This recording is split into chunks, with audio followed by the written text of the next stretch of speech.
Now, Liam Smith has managed to get a world title fight. It's absolutely the best possible news. Sadam Ali in Sweet Verona in America on May the 12th, the WBO light middleweight title. I caught up with Liam a bit earlier because of gym commitments, and the first question I asked him was the obvious question: when did he find out?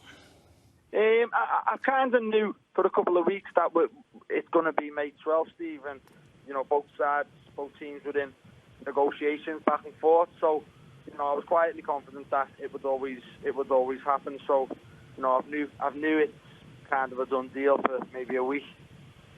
And because of his win over Cotto, he's got himself a lot of exposure. He won a lot of friends with that victory, so that gives you added incentive. Yeah, he does, and as much as you can say it was a fade of Cotto, he's got to win over Miguel Cotto. I think any fighter would love that, that win on their record, and he's got it, and he's also got the belt to go with it. So, you have to take him seriously. He's a world champion, and he's only lost to one fighter, and a very good fighter. But all being said, that welterweight. And in all fairness, people might say that was a faded Cotto, an old Cotto who's past his best. I'm telling you, he still made Sadam Ali work, and Sadam Ali really stepped up on the night. That wasn't a walkover performance against a dead old man. No, it definitely wasn't, Stephen. Sadam Ali's a very, very good fighter, and not many people will have known because he hasn't had the marquee fight. That was his big marquee fight against Cotto, and he took it with both hands. He's a very good fighter himself. He's got some good wins back at welterweight, and he's fought at a high level. And he's also an Olympian. You don't get really bad fighters who go to the Olympics, Stephen. No, you actually don't. And Liam, no problems about travelling over to America. It's not like he's got 15,000 hometown fans inside that arena, right? No problem at all.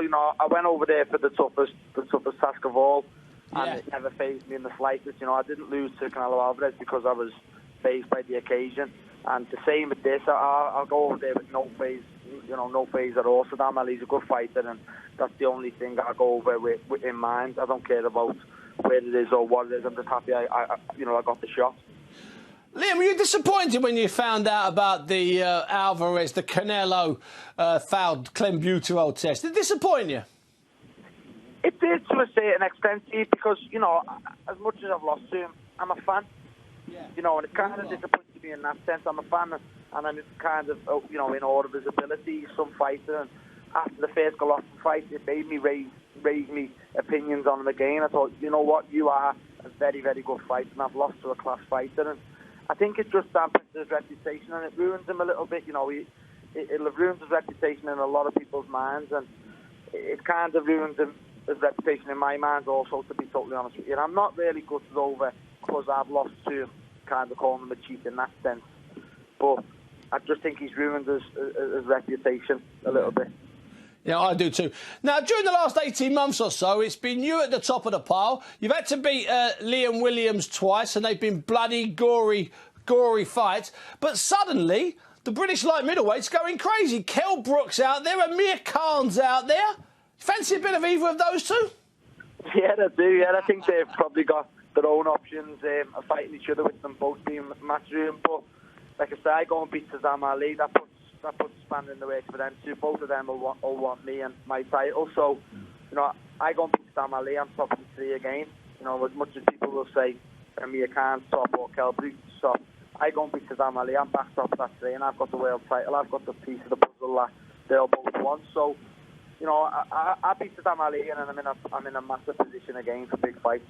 I'm really pleased, and I can hear from your voice that you realise and you recognise that Sadam Ali is a good fighter. He's not a guy that feasted on some relic. He's a good fighter, and I'm delighted to hear that in your voice.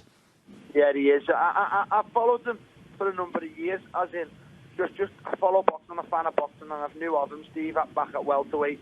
I knew he fought Jesse Vargas, and just really, I didn't ever think I'd come across him in a fight.